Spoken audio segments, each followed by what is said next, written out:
Bonsoir à tous. Bienvenue à cette première de ce cycle de conférences Littérature et psychanalyse, qui est organisé par Michel Vanni du groupe Baudot Philosophie et par moi-même, Marco Tonanti de la SREP NLS, l'association acadienne d'ici. Je vais faire une brève introduction, ensuite je céderai la parole à Michel, et ensuite je terminerai, et puis ensuite on aura un moment pour une discussion, questions. Voilà. Donc tout d'abord, pourquoi un tel séminaire? Je dirais tout d'abord pour le plaisir de faire dialoguer des disciplines issues de champs différents, mais aussi permettre, via l'analogie, la métaphore, de mieux comprendre la complexité du domaine de la psychanalyse et rendre figurable ce qui est par trop abstrait, par trop complexe. C'est donc un peu trouver des points d'appui. Freud et Lacan, on le verra dans mon intervention, utilisent aussi bien le savoir scientifique que littéraire de son époque pour faire avancer sa théorisation de la psyché humaine. Je ferai peut-être un clin d'œil à Serge Champeau, qui a récemment parlé ici même de la parabole du palais, un texte du poète argentin Borges, et il commençait en s'interrogeant sur le pourquoi Borges utilise une métaphore pour parler de l'univers, et pour lui c'est une manière de penser l'univers. Je fais très court pour ceux qui ont eu l'occasion d'assister à cette conférence, de quoi il s'agit. Michel Vanni a accepté avec enthousiasme d'être mon comparse, et cette collaboration était pour moi un réel plaisir. Pas mal de discussions. Non. Les mauvais coups. C'est très bien. Bravo. Donc dans ce séminaire, c'est un séminaire, là c'est la première séance, nous discuterons notamment de certaines similitudes qui me semblent frappantes entre théorie clinique psychanalytique et les œuvres littéraires. Je fais une brève présentation des prochaines conférences. Donc je pense que vous avez dû recevoir le PDF, le document. Je viens de recevoir un mail il y a 1 heure, un ajout d'une 4e séance. Il y en aura peut-être même une 5e, c'est encore à voir. Donc le jeudi 17 mars, au théâtre Kléber-Mello, aura lieu à 19h la pièce de Pirandello, La vie que je t'ai donnée. Et ensuite, il y aura une discussion entre le metteur en scène et le directeur du théâtre de Carouge, Jean Liermier, et le professeur de pédopsychiatrie et psychanalyste François Sermet, qui est membre de notre association, la SREP. Il y aura une discussion avec lui et probablement aussi ses comédiens. Le jeudi 17 mars, 19h, et voilà. On est en attente, on s'est un petit peu organisé pour qu'il y ait des places qui puissent être réservées, un certain nombre de places. D'ici vendredi prochain, j'espère que ça joue, mais dépêchez-vous si vous êtes intéressés. La séance qui suivra, qui est dans le programme que vous avez reçu, aura lieu le jeudi 14 avril avec le professeur Alain Gros-Richard, qui est professeur émérite à l'Université de Genève, professeur de littérature, et qui discutera du concert baroque de l'auteur cubain Alejo Carpentier. Ensuite, il y aura le jeudi 26 mai, donc, celle du 14 avril et le 26 mai auront lieu ici, celle du 17 mars au théâtre Kléber-Mello. Donc le jeudi 26 avril, nous aurons le plaisir d'entendre le professeur Claude Bourqui, qui est professeur de littérature et spécialiste de Molière à l'Université de Fribourg. J'avais eu l'occasion de faire une présentation, c'était en 2014, autour du misanthrope de Molière. C'était à Fribourg, et donc il discutera avec les co-directeurs du Théâtre des Os à Givisiez, dans le canton de Fribourg, Geneviève Pasquier et Nicolas Rossier, autour de l'illusion comique de Corneille. Petite annonce, le Théâtre des Os, donc Geneviève Pasquier et Nicolas Rossier, vont présenter hors des murs, hors du Théâtre des Os, l'illusion comique. C'est une magnifique mise en scène. En tout cas, j'avais eu l'occasion c'est ce qui m'avait donné envie de discuter de ce texte avec eux. C'était en 2014, je crois, il y a quelques années. Et ça aura lieu, je vous laisse vérifier sur le site, mais sauf erreur, j'avais quelques coupures tout à l'heure Internet, mais les 21 et 22 avril au Théâtre du Jorat, du 26 au 29, ce sera à Strasbourg, si vous voulez voyager un peu, et le 3 mai, ça sera au Théâtre du projetant à mon thème, donc l'illusion comique. Ça vaut la peine, en tout cas, je demande la publicité. Un dernier mot avant de céder la parole à Michel. Dans la salle qui est en face, il y a une pièce de théâtre et on nous a demandé d'éviter, donc après on pourra boire un apéro, enfin il y a le bar est ouvert après la conférence, mais d'éviter de causer dans le couloir, ça gênerait voilà, la représentation. Voilà. Alors, je te cède la parole. Merci. Merci Marc-Antoine. Alors j'aimerais commencer par remercier Marc-Antoine de m'avoir embarqué dans cette aventure. C'est parti sur un balcon où on fumait ensemble, c'était l'époque où je fumais. Évidemment, quand on me propose quelque chose d'enthousiasmant, comme c'était le cas pour Marc-Antoine, c'est parti, comme en 14. Ça m'a donné notamment l'occasion de lire un texte incroyable que j'avais jamais lu, qui est la Poétique d'Aristote. Ce qui pour un philosophe est quand même pas mal, une fois dans sa vie, je peux dire la Poétique d'Aristote.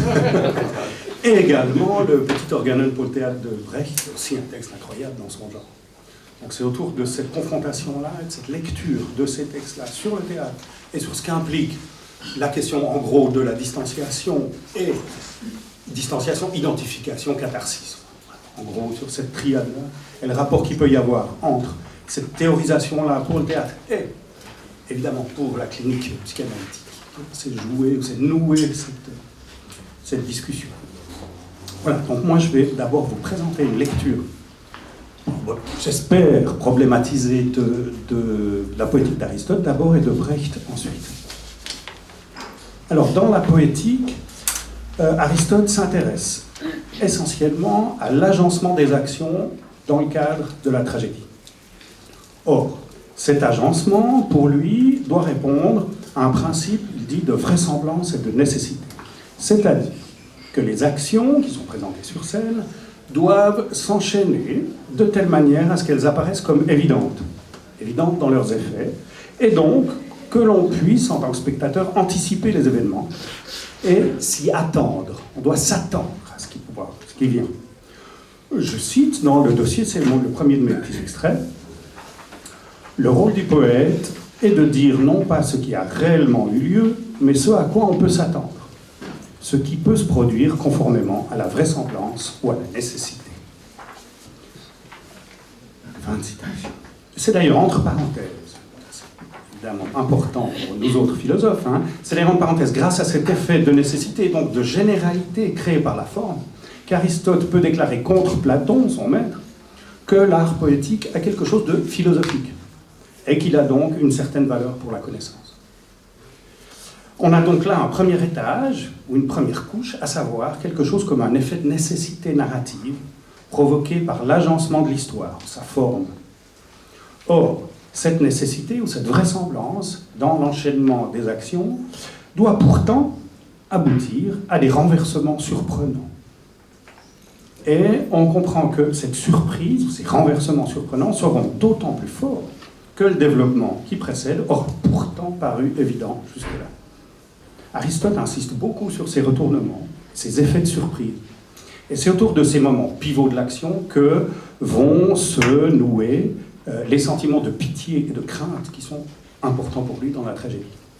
Alors j'aimerais lire en détail l'extrait suivant, donc l'extrait numéro 2, dans le petit dossier.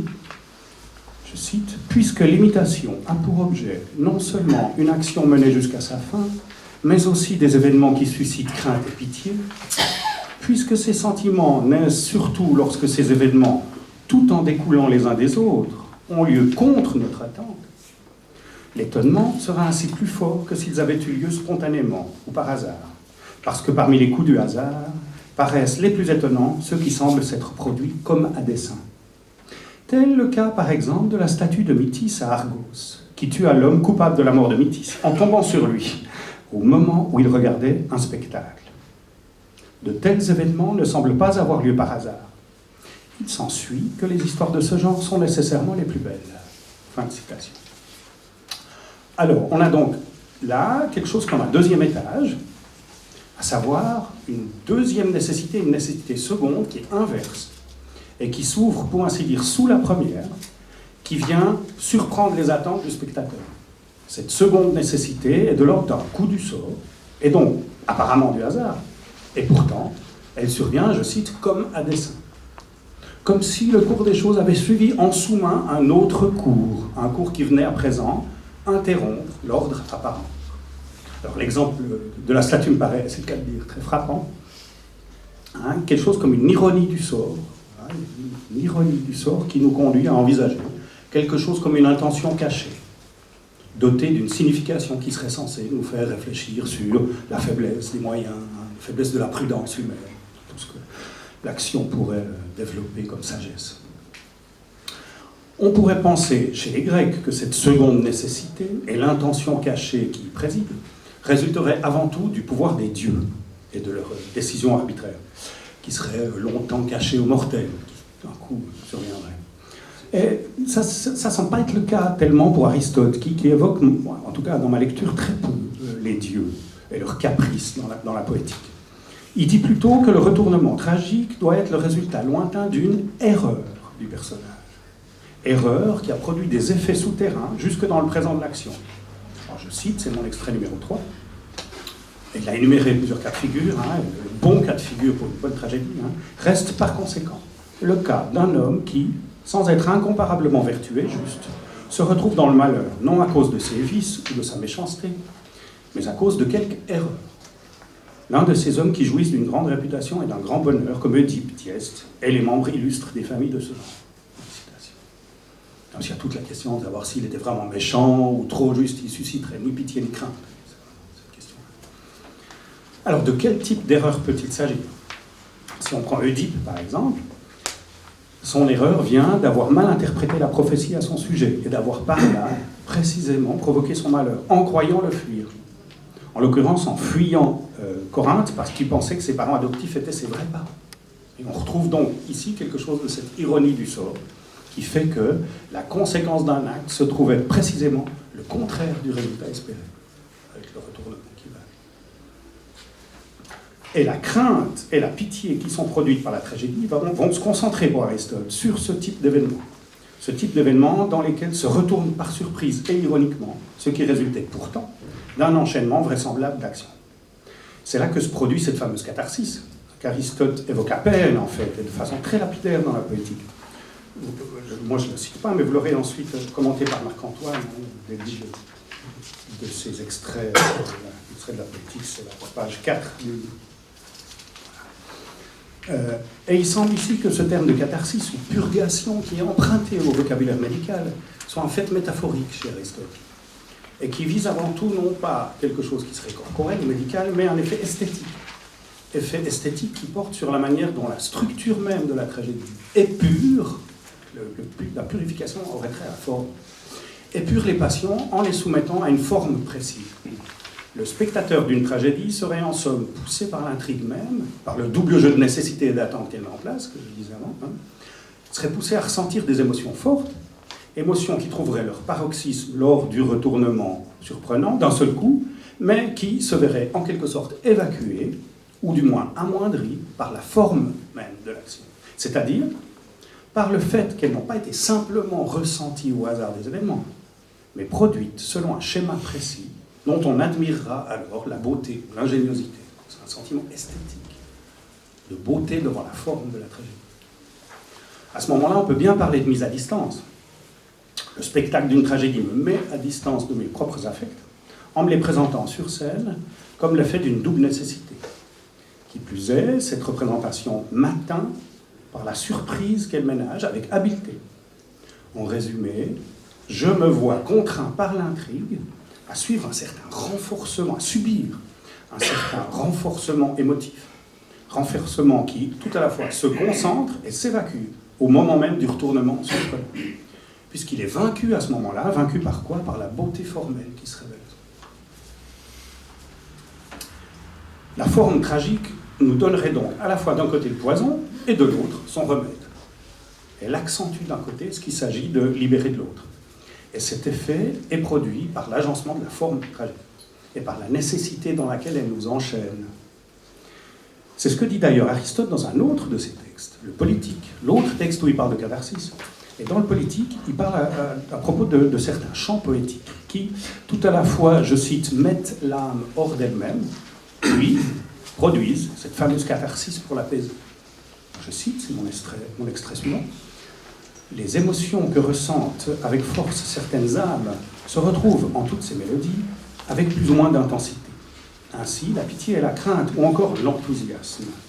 Car certains individus ont une réceptivité particulière pour cette sorte d'émotion. Et nous voyons ces gens-là, sous l'effet des chants sacrés, après avoir eu recours à ces chants qui mettent l'âme hors d'elle-même, recouvrer leur calme, comme sous l'action d'une cure médicale ou d'une purgation. » Alors, à partir de cette première analyse d'Aristote, on peut, dans un premier temps, j'aimerais en tout cas essayer de proposer une certaine analogie avec la cure psychanalytique.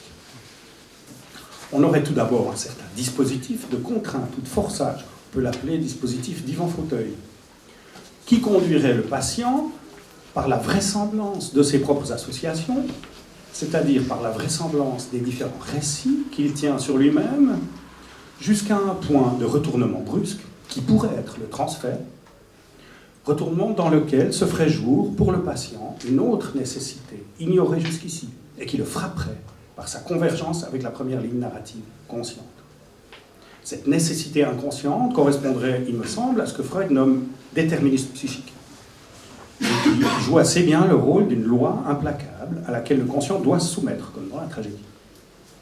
Enfin, à la distanciation du spectateur vis-à-vis de l'action et des affects représentés correspondrait la mise à distance des contenus réactivés dans le transfert, à travers notamment leur application sur la personne de l'analyste, transfert.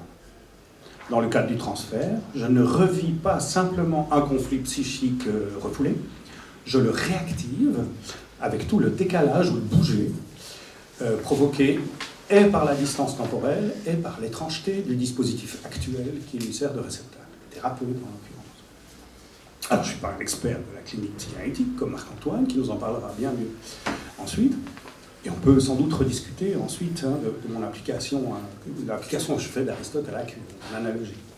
Par contre, ce qui m'intéresse, moi, de manière plus large, c'est de dégager quelque chose comme un, disons, dispositif général de provocation du changement, ou un schéma de transformation, dont la psychanalyse et la littérature ne seraient que des applications particulières, ou des sous-continents, avec leurs conditions et leurs outils chaque fois spécifiques.